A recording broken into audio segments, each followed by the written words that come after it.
Good morning, students. So let's start with the second topic, that is introduction to finite automata. We all have learned in one or the other computer programming language. You might have learned by now. You might be knowing what is C or C++ programming language. Any computer language that we have learned or you have learned till now, a language is, what is the purpose of a language? The language is used to communicate with the computer, right? Any language under consideration, even if you talk about the English language, it is made up of, English language is made up of a character set. It consists of a set of characters that are specifically used in that language. Okay. The collection of all such characters is nothing but we call it as alphabet, right? So before we start with what do we mean by finite automata, these are some of the basic terms that we should know first, and gradually we'll come to know about what do we mean by a finite automata. Now let's first see what do we mean by symbols. Now symbols can be any symbol, A, B, 0, 1, hash, question mark. Any character that you know is nothing but a symbol. And what is alphabet?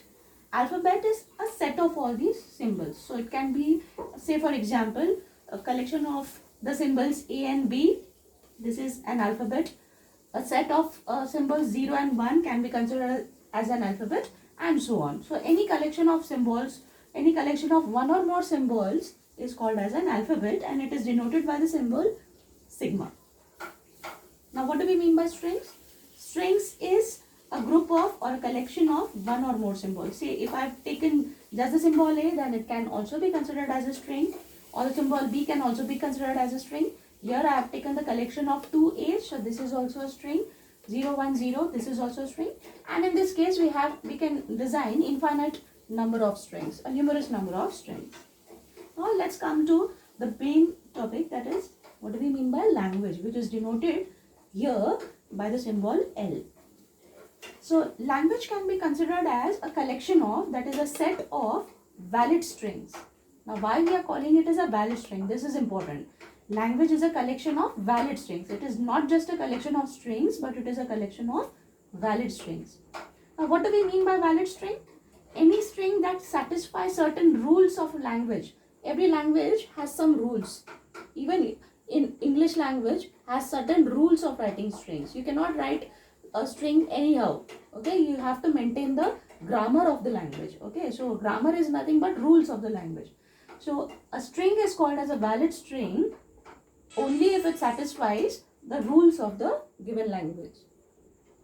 So I'm giving you some examples. Say for example, my alphabet, which I denote by sigma, is equal to AB. That means there is a particular language which consists of only two symbols, whose alphabet set consists of only two symbols, A and B.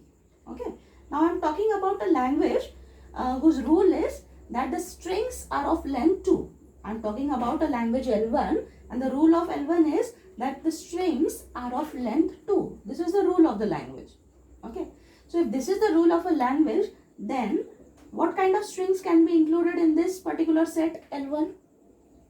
And remember, we are talking about the symbols AB only. We have assumed that the alphabet set consists of the symbols A and B only. So if A and B are the only symbols that are allowed in the language, and the rule of the language states that the string should be of length 2, then what are all the possible strings that can be designed? We can design the strings AA, AB, BA, BB. Is it clear? Similarly, if we are considering or talking about a language L2 whose rule is that it is a set of strings of length 3, again we are considering the same alphabet set AB. That is, the language under consideration consists of only two symbols, A and B. Okay, but the rule of designing the string is what? The string should be of length 3.